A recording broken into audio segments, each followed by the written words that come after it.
Nouveau jour, nouvelle semaine, nouveaux défis à relever. Tout ça, c'est dans la positivité que nous, on le fait sur la web radio Jenna, surtout dans l'émission Balade matinale. C'est un plaisir énorme de vous retrouver, chers abonnés. Quand la semaine commence comme ça, c'est à vous que je pense en premier et ensuite, je pense à moi. Voilà, c'est pour vous dire à quel point vous comptez pour nous. Je sais que cette journée sera radieuse, elle sera magnifique pour vous parce que vous ferez les bons choix. D'abord, vous avez fait le bon choix en choisissant la web radio Jenna et ensuite, prenez les bonnes décisions, côtoyez les bonnes personnes, trouvez-vous les bonnes opportunités. Enfin, dites-vous que tout sera bon dans cette journée. Et quand ça commence si bien un lundi, c'est que toute la semaine sera radieuse. Voilà, bienvenue dans la balade matinale. L'équipe est bien en place. Les filles sont toutes mignonnes ce matin et elles ont eu le temps de se faire pomponner, se faire chouchouter tout le week-end. Et donc, elles sont bien en forme. Bonjour, mesdames. Bonjour, Juanita. Bonjour, Juanita. C'est toujours un plaisir de vous avoir, de passer ces bons moments avec vous. Merci. Plaisir partagé. Et toute jolie avec des extensions. Les cheveux naturels. Hein? Attends, moi. T'es toute mignonne toi aussi avec ta super coupe. Merci. Et moi avec mes anciens cheveux aussi, je suis toute jolie. Enfin, Oui, c'est une évidence. voilà. On regarde avec de beaux yeux et donc on peut que voir de belles choses. Merci d'être en notre compagnie, chers abonnés. Voilà, histoire pour nous de communiquer, de vous communiquer notre bonne humeur ce matin. Aujourd'hui, lundi 8 juin 2020, on va démarrer la journée comme on le fait toujours, avec une belle pensée. Alors, que nous dit la pensée de ce jour ? Je suis à une étape de ma vie où je n'ai besoin d'impressionner personne. Je suis comme je suis et ce que pensent les autres de moi m'importe peu. Voilà, c'est la pensée que j'aimerais partager avec vous ce matin. Est-ce que vous également, vous êtes à une étape de votre vie où vous ne cherchez plus à impressionner ? Bah oui, c'est une bonne chose. Sinon, essayez de faire cet exercice sur vous-même pour ne plus chercher à plaire aux autres. Parce que plaire aux autres veut dire se priver soi-même. Et je vous conseille ce matin d'éviter de plaire aux autres. Essayez plutôt de vous plaire à vous-même. Faites une introspection de votre personne et faites-vous plaisir plutôt que de faire plaisir aux autres. Voilà, c'est ce que j'avais à partager comme pensée les filles. Qu'est-ce que vous en pensez ? C'est tout à fait une bonne pensée parce que à la fin de la journée ou bien à la fin de toute activité, la seule personne à qui on a des comptes à rendre, c'est à soi-même, à notre conscience. Donc, c'est clair. Ce que la discussion, c'est juste entre la conscience et soi. Donc, la vie des autres, c'est juste facultatif. On s'en irait comme le disent les Ivoiriens. Ouais, c'est ça, on ne peut pas plaire à tout le monde. Sinon, Bah, voilà. c'est plaire à n'importe qui. Donc, Félix ? Oui, je partage la même idée, voilà. Parce qu'on dit souvent, on vit pour soi-même et non pour les autres. Donc, c'est une très belle pensée qui nous inspire à toujours avoir en tête que nous vivons d'abord pour nous-mêmes et non pas pour les autres. Ouais. Les autres, peut-être, ce sera après. Ça serait après, mais c'est toi d'abord. Bah oui. Tes actes Parce que tu que poses, après, c'est toi seul qui rendra compte. Bien Enfin, sûr. si on doit rendre compte quelque part. Voilà. C'est ça. Et prenez conscience également, chers abonnés, que vous avez 2 serviteurs à vos ordres. Ces 2 serviteurs se mettent au travail pour vous dès que vous leur donnez vos instructions. Il s'agit du serviteur défaite et du serviteur victoire. Donc, choisissez le serviteur victoire, comme moi je l'ai choisi, comme Philly l'a choisi, comme Léna l'a choisi. Et le monde signal mental suffit à les appeler. Voilà, dégagez des ondes positives. Je sais pas, incarnez le bien. Tout autour de vous, faites que du bon, quoi. Vous verrez. C'est comme une balle de ping-pong. Quand vous lancez, elle vous revient. elle vous revient. Vous lancez et ça vous revient. Donc, choisissez le serviteur victoire. Et ne cherchez pas à plaire aux autres. D'accord ? Voilà, c'est fini pour les partages. C'est fini pour la philosophie ce matin. On va souhaiter un joyeux anniversaire à tous les natifs du 8 juin. Vous en connaissez ? Non. Tu n'en connais pas ? Non. Non plus. Bah, vous êtes né un 8 juin. Aujourd'hui, c'est votre journée. Nous, on a pensé à vous. On s'est dit que ça vous fera plaisir qu'on vous fasse une petite dédicace. Et la suite, tout à l'heure, ce sera ma tasse. On va prendre une petite tasse de thé tout à l'heure avec Léna. Ensuite, on va s'attaquer à un sujet que nous avons choisi pour vous. Alors, on va parler Covid-19 aujourd'hui, influence positive sur le monde et leçons à tirer donc, de cette pandémie. C'est vrai que c'est une maladie qui nous a tous surpris, mais faudra pouvoir trouver des bons côtés à la chose. Et donc, on va en parler aujourd'hui pour vous dire que toutes les nouvelles ne sont pas si mauvaises que ça. Il y a forcément un bon côté. Donc, tout à l'heure, on va en parler. Influence positive sur le monde du coronavirus et leçons à tirer. Mais place tout de suite à Matas, présenté par Léna Mbedi. Merci Janita. Alors Matas, d'abord le sommet qui est considéré comme une longue traversée du désert, au réveil il y a des petits trucs à faire pour relancer l'organisme et être plus performant. Donc nous allons parler des avantages de prendre de l'eau au réveil. 3 avantages de prendre de l'eau au réveil. Alors, premièrement... De l'eau minérale. Oui, de l'eau minérale. Bien, bon, voilà, de l'eau propre, quoi. Voilà. En prime, on a l'eau comme réhydratant de l'organisme. L'eau réhydrate l'organisme parce que, bon, dans le sommeil, on ne prend pas de l'eau. Mais les organes continuent pas à tourner, tout ça. Donc, au réveil, à jeun, bien sûr, avant de passer au petit déjeuner, se brosser, tout ça là. Avant même de se brosser les dents? Oui. Il faut prendre de l'eau directement quand on se réveille, de l'eau tiède de préférence, si vous ne pouvez pas tenir de l'eau fraîche. Parce qu'on risque pas de vomir en buvant de l'eau sans avoir nettoyé la bouche d'abord. Non, mais bon, parce que avant de dormir, on se brosse les dents. Donc, au réveil, on a plus ou moins la bouche propre parce qu'on ne mange pas. Non, il ne s'agit pas d'avoir une bouche propre, mais quand on ferme la bouche pendant longtemps et qu'on l'ouvre en même temps et on ingurgite de l'eau. C'est une question d'habitude. C'est une question d'habitude. J'ai jamais essayé, donc comprends que je... Ouais, d'accord. Il faut commencer petit à petit et à la langue. Parce que bon, déjà, quand vous prenez de l'eau, non seulement le cerveau est plus relancé, parce qu'il bénéficie beaucoup plus de l'eau et il est plus performant tout au long de la journée. Ah, je connais quelqu'un qui sera ravi de cette nouvelle. Et secondo, prendre de l'eau à jeun élimine les toxines. Parce que être dans une position allongée, ça favorise l'accumulation des toxines, des mauvaises graisses et tout ça. Donc, prendre de l'eau, vous allez remarquer une transpiration nette. Quand vous prenez de l'eau, voilà, au réveil, vous remarquez une transpiration nette. Donc, ce sont ces toxines-là qui sont dégagées. En train de se dégager. Voilà, et ça fait du bien. Et en dernière position, prendre de l'eau à jeun améliore le transit digestif. Ça améliore le transit digestif, vous allez mieux digérer et les sucres, tout ça, là, tout ce que vous aurez à prendre tout au long de la journée serait mieux digéré parce que le tube digestif, il est nettoyé et prêt à recevoir ce qu'il y a à envoyer. Il faut boire cette eau en quelle quantité? Voilà, demi-litre, normalement, quart il faut de litre. prendre 4 verres d'eau au réveil. Mais pour commencer, il faut commencer un verre d'eau. Un grand verre?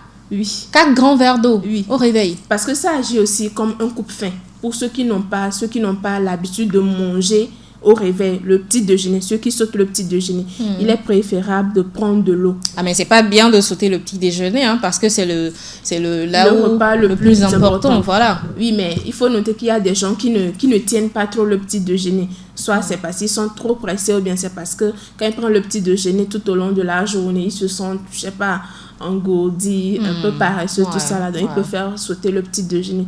Donc, c'est préférable de remplacer avec de l'eau minérale. Un verre d'eau pour commencer et au fur et à mesure, vous allez augmenter. Jusqu'à 2, 3, 4 verres d'eau. Et voilà. Intéressant. Bon à savoir en tout cas. Et pour nous qui buvons plutôt la nuit plutôt que le matin, c'est-à-dire la nuit, on boit beaucoup d'eau. Oui, c'est une bonne chose également. Il faut s'attendre à aller de temps en temps se soulager la vessie. Mais c'est une bonne chose. Ça prévient aussi les attaques. On se réveille déjà 3-4 fois la nuit. Voilà. Donc boire de l'eau au coucher aussi, c'est très important pour la santé, pour éviter les attaques, les AVC, je veux dire, tard la nuit. Voilà. D'accord. Ok. On va se mettre à boire de l'eau au réveil. J'ai pas bu de l'eau, moi. Je prends juste du thé. Je préfère. Vous faites comme l'a dit Léna. Prenez de l'eau. Un verre d'eau pour commencer. Si vous n'avez pas encore mangé, si vous avez mangé déjà, c'est plus la peine. Un verre d'eau au réveil, ça vous fera du bien. Voilà, c'est donc Matas à l'instant. Sans plus tarder, les filles, on va s'attaquer au sujet du jour, je vais dire, du jour. On verra dans la semaine si on continue d'en parler ou pas. Alors, c'est vrai que cette maladie ou cette pandémie est venue comme un coup de poing, c'est-à-dire se jeter sur nous. C'est comme si... on était là du jour au lendemain et puis, paf, une baffe de pandémie à coronavirus. Mais pas le choix, on fait avec, hein. On est en droit de l'accepter, donc de vivre avec cette maladie.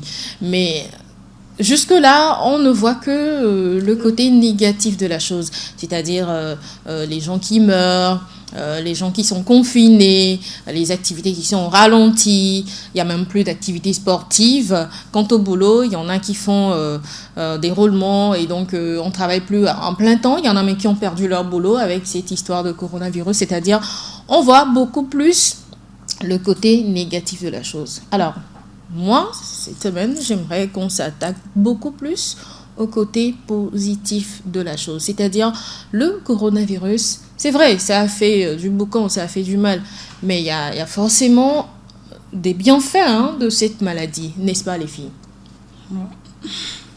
Ou vous ne pensez pas? Bien évidemment, chaque situation a toujours son bon et son mauvais côté. Exactement. Donc, on choisit de se concentrer soit sur le bon côté, soit sur le mauvais côté. Mais force est de constater que les gens sont plus focus sur le mauvais côté de la chose. Voilà. Alors qu'il y a surtout sur les morts en série qu'il y a eu avec cette pandémie. Les arrêts de toute activité.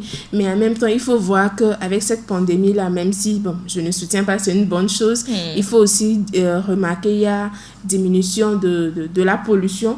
L'air qu'on respire est beaucoup plus pur. Plus léger, voilà. Il y a les gens ont aussi appelé les règles d'hygiène, bien sûr. Il y en a qui se lavaient jamais les mains auparavant. Je ne l'ai pas dit.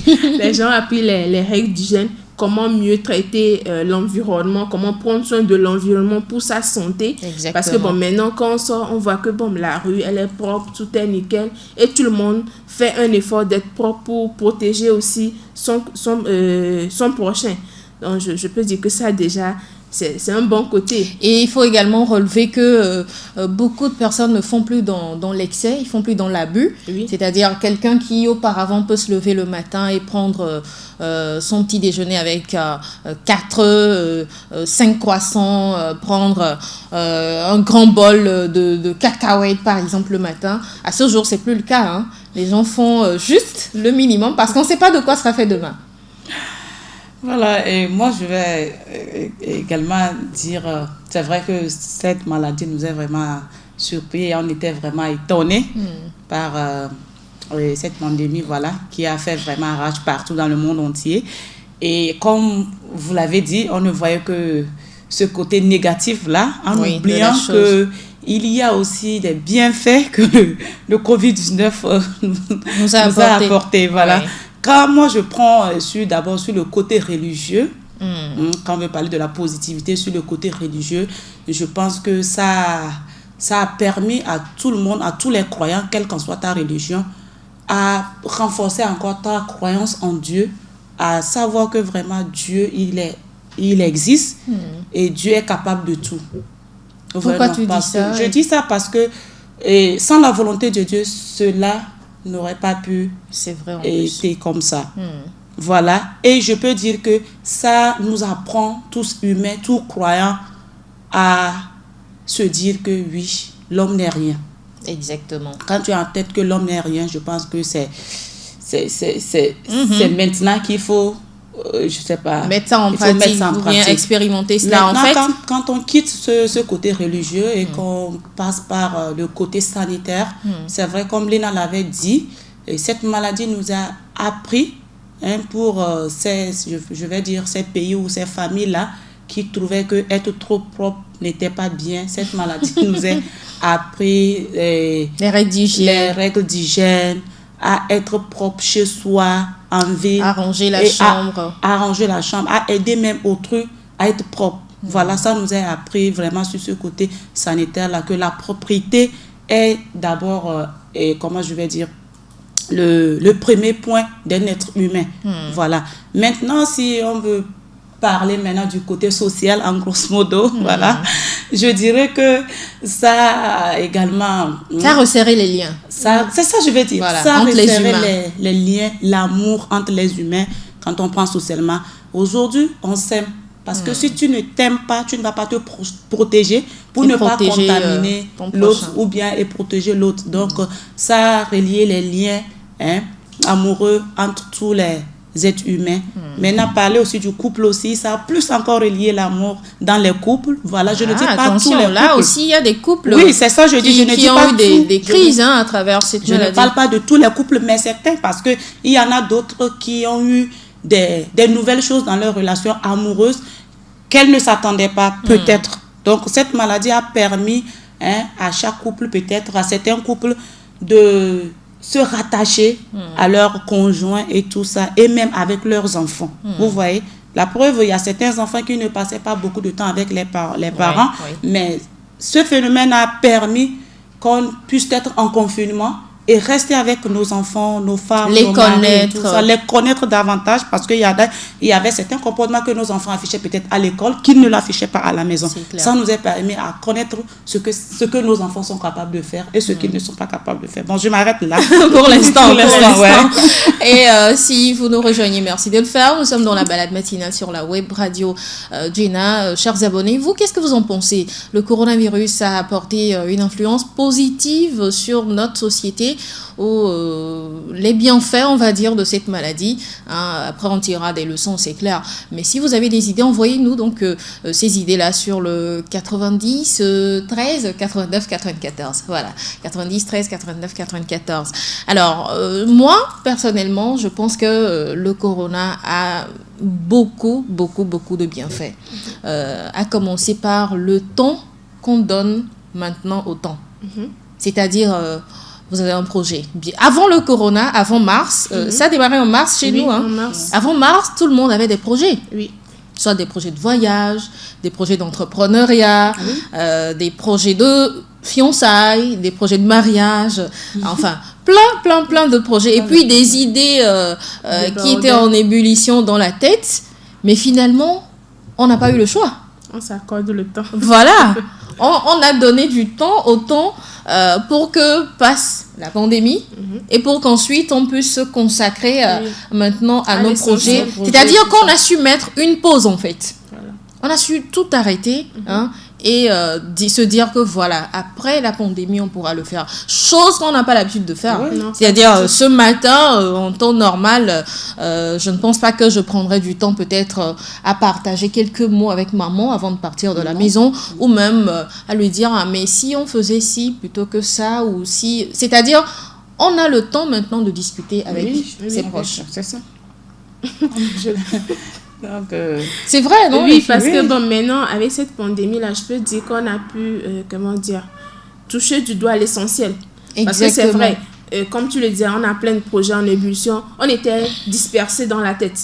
Voilà, mais avec cette pause-là, tu prends le temps, tu réfléchis et tu te dis, eh ben voilà, c'est ça l'essentiel, c'est ça qu'il faut faire, en fait. Mais l'être humain en soi a tendance à vouloir à être multitâche. Ouais. Mais là, quand tu Pendant que je suis en train de prendre le petit déjeuner, je feuillette le journal, ou je suis au volant avec un écouteur dans les oreilles pour prendre un appel, alors que le fils qui te parle là, derrière, tu l'écoutes même pas. Tu l'écoutes même pas, ou bien carrément, tu n'as pas le temps pour lui. Mais là, maintenant, on est posé, on réfléchit, et là, on voit clairement ce qu'il faut faire pour l'intérêt commun et l'intérêt de soi. Il y a un adage qui disait que voilà, s'il y a quelqu'un qui sort de cette période de confinement sans un projet concret, c'est que la personne ne manquait pas du temps, mais manquait de volonté. Voilà, c'est à ça que j'aimerais interpeller, je ne te coupe pas la parole, interpeller nos dirigeants et tous ceux-là qui ont des projets pour ce pays. Je pense que c'est le moment en fait de s'asseoir, de se concerter et de décider de quoi faire après le Covid, c'est-à-dire juste après le Covid, bam, on lance les projets et c'est parti quoi. Oui, normalement, parce que déjà là, on a le temps de se concentrer. Déjà, les horaires de service qui sont assez souples. Oui. Et là, on se concentre sur l'essentiel parce qu'on est moins stressé. Bien sûr, quand on se repose assez, on est moins stressé et plus performant pour l'avenir, pour réfléchir, peser le pour et le contre, ce qui va arranger soi et la société, tout ça là, on va prendre le temps, on réfléchit et là après, quand on veut mettre le projet en application, je suis sûre que tout ira pour le mieux.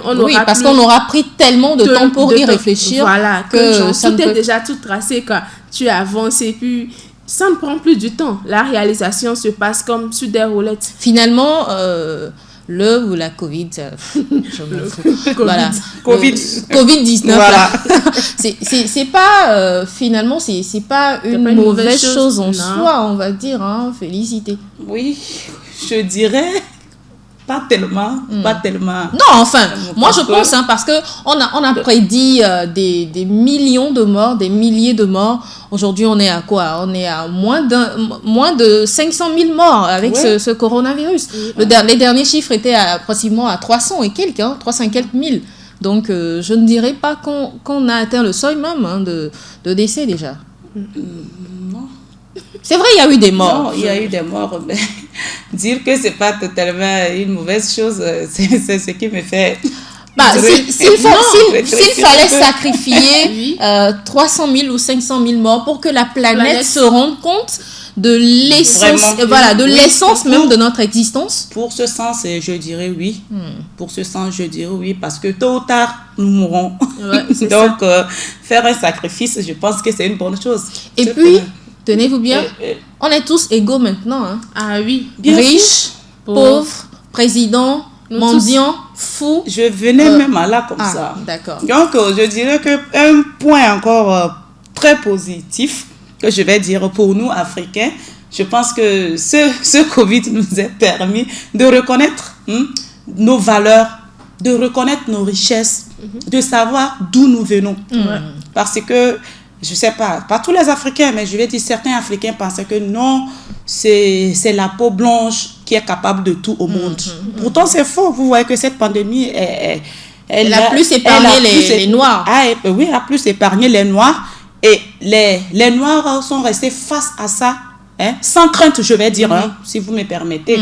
Parce que c'est suite à nos valeurs, suite à nos cultures, qu'on a su s'en sortir. C'est vrai que grâce à Dieu également, mais... Comme le disait sur les réseaux sociaux, c'est vrai, nous avons nos tisanes, nos médicaments traditionnels et tout ça. On s'est mis à appliquer avec ces produits-là. Retour aux sources, quoi. Voilà, on est retourné aux sources et on s'est en sorti, pas totalement, mais je pense que nous sommes en voie, nous sommes en train de s'en sortir. Voilà. Par contre, les Européens ou les Américains n'ont pas ça. Ils n'ont pas su s'en sortir. Ils n'ont pas su s'en sortir. Et jusqu'alors, ce sont nos produits qu'ils utilisent. Nos tisanes, moi j'ai vu sur les réseaux sociaux des blonds, de la peau blanche, qui se nourrissaient des tisanes qui couraient de gauche-droite dans les marchés noirs. Et dernièrement, africains, Madagascar qui a trouvé un remède même pour... Donc, je dirais que c'est une positivité pour nous, Africains, parce que là, à partir d'aujourd'hui, moi, Africaine que je suis, la peau noire que je porte, je suis très fière de cette peau parce que j'ai vraiment des grandes valeurs sur cette terre africaine. Et il faut croire qu'on a développé, nous... une certaine, je ne sais pas, résistance face à la maladie parce que jusque-là, les morts en Afrique, c'est encore à compter, surtout en Afrique de l'Ouest, je vais dire, c'est à compter au bout des doigts. Et même ceux-là qui ont été contaminés ont rapidement été guéris, sauf ceux-là qui étaient vraiment, vraiment très faibles eux-mêmes à la base, qui n'ont pas su s'en sortir. Oui, tu voulais dire? En parlant de l'éveil de conscience de l'Africain, il y a un livre que j'ai lu entre-temps, j'ai oublié parce que le titre était en anglais. Ah là, tu vas aller chercher nos Oui, carrément, mais je vais juste faire un petit résumé. En gros, le livre disait quoi? Les Africains, après leur décès, vont revenir en zombies. Oui, mais c'est pour dire qu'avec tout ça, l'Africain, il va prendre conscience de sa valeur. Mais ils n'ont pas dit ça clairement. C'est écrit en parabole. Il faut, si tu t'attaches juste sur la première compréhension, tu vas penser que non, c'est une injure vis-à-vis des Africains. En fait, il faut aller au-delà. Voilà, quand tu vas en profondeur de là, tu te dis, en fait, ils sont en train de parler de notre éveil de conscience. Comme le disait Félicité, cette pandémie nous a permis de nous valoriser, en fait. Je sais pas, parce que la part des gens pensaient qu'il faut aller outre-mer pour être heureux. Il faut aller outre-mer pour se réaliser. Mais non, c'est pas ça. Déjà, outre-mer, voyons ce qui s'est passé. Voyons tous ces décès-là. Quand tu discutes avec les gens de la diaspora, ceux-là qui sont surtout aux États-Unis, en Italie et puis en Chine, ça fait peur. Très peur. Surtout depuis le début de la parce pandémie. que la plupart d'entre eux disent, si j'étais resté chez moi, Et ça fait réfléchir. Tu te dis, ce que je vais aller faire à l'extérieur, est-ce que je ne pourrais pas le faire ici si les conditions étaient réunies, si les moyens te le permettaient? Parce que c'est pas comme si on manquait d'activité ou bien de sources de revenus chez soi. Du tout. Seulement, c'est l'organisation qu'il faut. Déjà là, quand tu prends le temps, tu réfléchis et tu t'organises correctement. Même si tu commences au bas de l'échelle, tu vas monter un jour. C'est juste la patience. J'en appelle encore à nos autorités. Prenez le temps de réfléchir à l'ensemble des survivants, on va dire, que nous sommes de cette pandémie et contribuer à rendre donc plus agréable les jours à venir donc, de nous, survivants du Covid, parce que dans 10, dans 20 ans, on aura à raconter cette histoire. Ça n'a pas été facile. À nos enfants, à nos petits-enfants ou je ne sais pas, à ceux-là qui n'ont pas forcément vécu la pandémie avec nous. Alors, je disais, en tant qu'on est tous égaux devant ce virus, histoire aussi de mettre l'accent sur nos dirigeants encore qui vont se faire soigner en Europe. Oui. Alors que ces dirigeants peuvent, avec les maigres moyens que nous avons, installer des centres de soins efficaces, adéquats, voilà, ici pour nous, et que tout le monde puisse se soigner à volonté, peut-être au Togo ou dans la sous-région, en Afrique de l'Ouest, pourquoi pas. Au Ghana, on a des hôpitaux comme ça. Les gens quittent le Togo et autres pays pour venir se soigner au Ghana. C'est le lieu également de les interpeller, je pense. Bien sûr. J'espère qu'ils ont pris conscience. Ils doivent prendre conscience. Parce que il y en a qui sont partis se faire soigner en Europe et qui sont décédés. Je prends l'exemple des anciens ministres qui sont décédés récemment. Il y a Goïba, il y a Elem Kodjo. Je pense que si on avait un hôpital qui pouvait les accueillir ici au Togo, ces gens auraient préféré mourir chez eux plutôt que d'aller mourir en Europe. Ça c'est une évidence. Tout le monde. C'est très important en fait. Tout le monde préfère rester chez soi, mais en même temps, faut pas s'asseoir et attendre que ce soit les dirigeants qui fassent le pas. Voilà. Il faut aussi que le peuple en soit conscient. Exactement. Il faut aussi que le peuple fasse le pas. Et même si les dirigeants ils font la sourde oreille, à un moment donné, quand le peuple va réellement se mettre à parler à haute voix, ça va arriver à leur oreille. Parce que mais là, quand tu t'assieds, tu croises les bras, tu te dis que non, c'est à la tête de réfléchir. Il faut aussi que les autres membres du corps aussi réagissent. Parce que, bon, quand les mains se mettent à réagir, la tête serait obligée de réfléchir aussi. Donc, je me dis, il faut aussi, il y a la part du peuple aussi dans cette démarche. Il faut d'abord qu'il y ait cet éveil de conscience chez le peuple. Ça me rappelle une histoire là, suite au Covid là, que les Africains qui sont en Europe ou aux États-Unis, tout ça, ils disent que maintenant, si je suis malade, je préfère chauffer ma tisane et boire. Vous voyez, non? Et nous également ici en Afrique, c'est ça. Aujourd'hui, quand on est malade, on a même la peine d'aller à l'hôpital. Par peur qu'on te dise que tu as le Covid-19. Parce que là, parce que tu ne sais pas déjà qui va t'accueillir dans ce centre d'accueil. Tu ne sais pas. Donc, tu préfères rester chez toi. Je pense que c'est maintenant comme nous prenons conscience d'appliquer notre médecine africaine chez nous. Qui a été longtemps marginalisée. Voilà. Si aujourd'hui nous appliquons cela chez nous et que, pas qu'on s'en fout pas mal des hôpitaux, mais qu'on se dise que, on se dit que non, pas la peine pour un simple palu d'aller traiter. En fait, on peut même avoir des subventions. Donc, c'est pour dire que si nous pratiquons cela, l'État même saura que non, maintenant ma population, elle n'a pas besoin je vais essayer de renforcer la médecine africaine. Exactement. Je vais dire la médecine africaine. Subventionner la médecine africaine pour que les Africains puissent se soigner là quand ils sont malades, que de nous importer des, je ne sais pas, les sérums, les quoi, qu'on ne sait même pas de quoi avec cette crise. Et quand on se met à tousser aujourd'hui, on ne file plus à la pharmacie pour acheter, je ne sais pas, quel médicament. À ce jour, qu'est-ce qu'on fait? Des trucs de grand-mère. Oui, du miel, du citron, du gingembre et tout ça. C'est-à-dire des trucs naturels, des tisanes. Tu bois les tisanes. Même avec la fièvre aujourd'hui, on préfère avoir recours aux remèdes. Tu prépares ta tisane bien propre et tu te couvres là-dessus là. 1 minute là, par lui les parties. Tu me rappelles. Non, c'est vrai. Parce que quand la promotrice a voulu m'imposer de boire, j'espère qu'elle a l'écoute, elle va plus m'imposer de boire. C'est quoi déjà, c'est quoi le nom de la tisane? L'artémisia. Artémisia, c'est l'artémisia. Ouais, l'artémisia.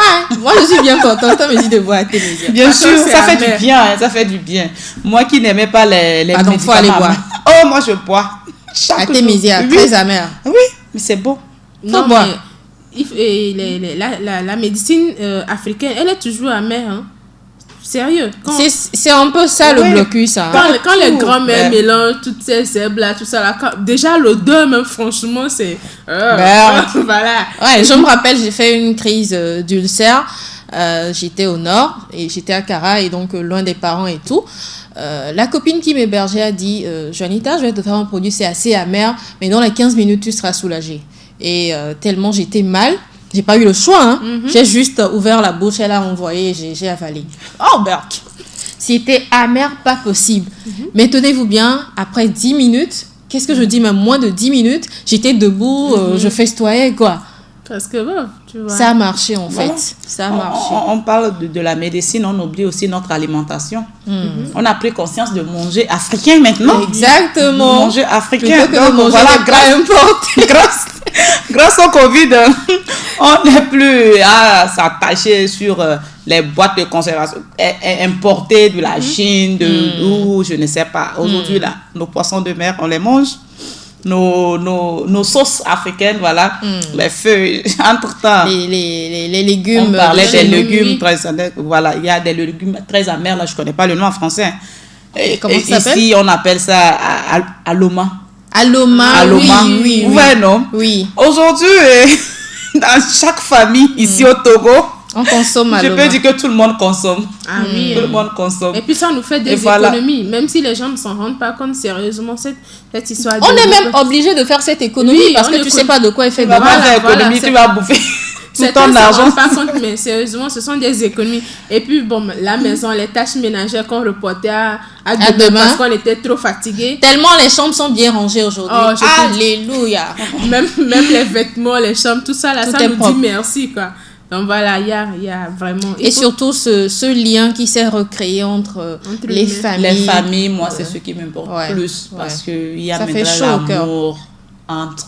Il y a des parents Nous, les qui n'avaient jamais dit je t'aime à leurs enfants Ah oui. et qui se sont mis à le dire Oui. aujourd'hui. Des enfants qui cherchaient à causer avec leur papa ou maman à la maison, qui ne trouvaient pas ce temps-là. C'est le moment pour eux d'en profiter. d'en profiter, ils disent tout à leurs parents. Et tenez-vous, le plus important, on ne se serre plus la main. Oh non. De toute façon, je détestais ce truc. Tu ne connais pas quelqu'un, tu le rencontres, tu lui et serres. puis Il te tu lui tend la tends la main. main. Bonjour. Tu ne sais pas par où cette main est passée, et puis tu la serres.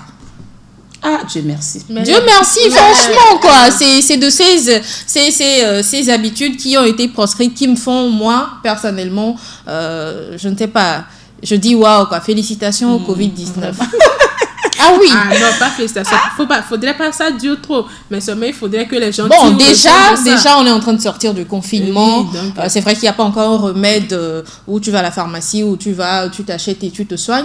Mais on tend déjà vers la fin de la pandémie. Déjà, le taux de mortalité est en train de diminuer. Donc, Très, très en baisse. On garde espoir et on espère que les gens aussi vont garder ces bonnes manières-là qu'ils ont pris lors de Et la j'espère pandémie. aussi que serrer les mains des gens ne va plus revenir. Parce Non, que non, non, moi, je franchement, pense il y a que- certains connards, je j'aime pense pas que- leur serrer la main. Sérieusement. Je pense que même après le Covid, nous allons continuer par respecter ces mesures et barrières. Surtout Voilà. serrer les mains là, faut qu'on ça arrive te à fait mal proscrire comme ça. ça. Je t'assure, je déteste, tu peux pas imaginer. Il y a quelqu'un qui va faire pipi, tu sais pas, elle a tenu sa baguette et tout, elle revient, elle te serre la main. Quelqu'un qui se mouche, il revient, elle te c'est serre la bon. main. Maintenant, on va Quelqu'un plus qui- te serrer la main, Jonita, c'est bon. Et bon, Sérieusement. et tu fais quoi des gens qui te parlent à proximité? À Et puis proximité, la personne qui te t'envoie toute crache son toute haleine, sa salive, tout ça. là. Je t'assure. Tu C'est en fais aussi, quoi de La tout personne c'est aussi, te parle, il veut forcément rentrer dans toi pour que tu puisses comprendre. et elle te parle la bouche dans ton nez. T'es dit, Merci Covid-19. Une fois encore. bon, Bon, voilà, on a essayé de recenser un tout petit peu, c'est pas les bienfaits, hein, mais on va dire les influences positives donc de cette bon côté maladie. de la chose. Oui, le bon côté de la chose. C'est important de le dire parce que dans les relations humaines, le confinement a permis aussi aux familles de mieux se rapprocher. Les parents ont eu du temps pour leurs enfants. De On faire n'a des plus, choses ensemble. on n'a plus entendu de guerre en Afrique. On n'a plus entendu de parler du terrorisme, d'attentats, d'enlèvements. C'est peut-être autre problème auquel on est confronté, mais ces mots ont disparu. Et puis les communautés religieuses qui ma foi, ont compris qu'il suffit pas d'aller s'attrouper quelque part pour adorer Dieu. Mais ils ont compris beaucoup de choses. Voilà. Bref.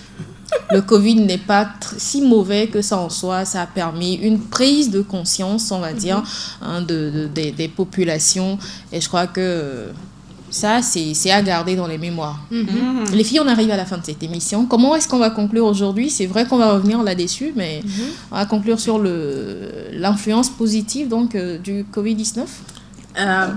Pour ma part, je dirais que c'est vrai que cette pandémie n'a pas fait que du tort à la population, à la société, tout ça là.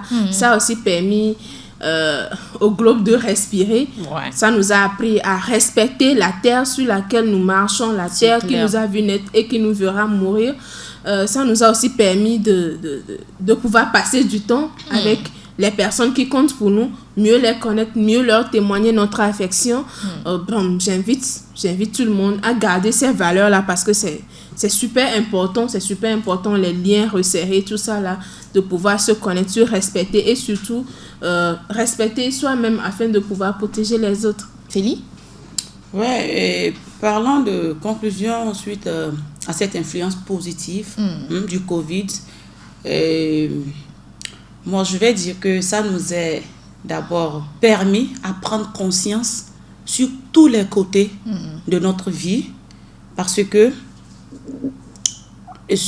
grâce à ce Covid, aujourd'hui, on connaît d'abord notre niveau social. C'est pour dire que l'homme n'est rien, comme j'avais dit au début. Voilà. Que ça nous a permis de prendre conscience sur tous les plans dans le monde entier et savoir que l'homme n'est rien. On est tous égaux. On est tous égaux. Que tu as la peau blanche, la peau noire, voilà.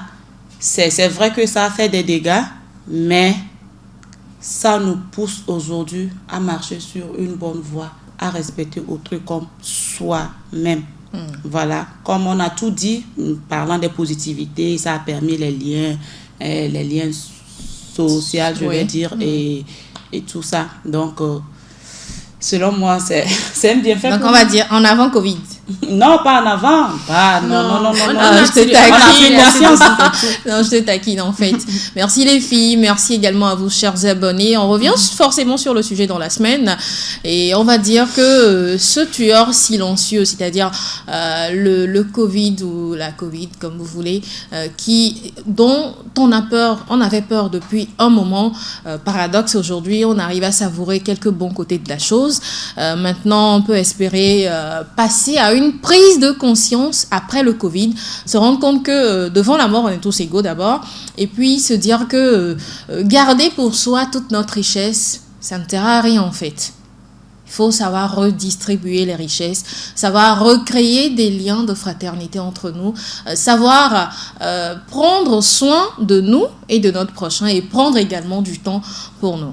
Voilà, je vais m'arrêter là, au risque de ne pas dépasser trop dans le temps, c'est-à-dire ne pas extrapoler le temps qui a été donc imparti à cette émission. On est arrivé à la fin.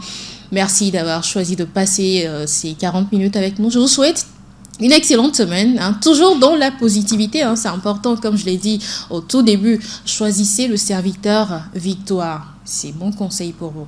Allez, très belle journée à tous. Bisous, bisous. Ciao.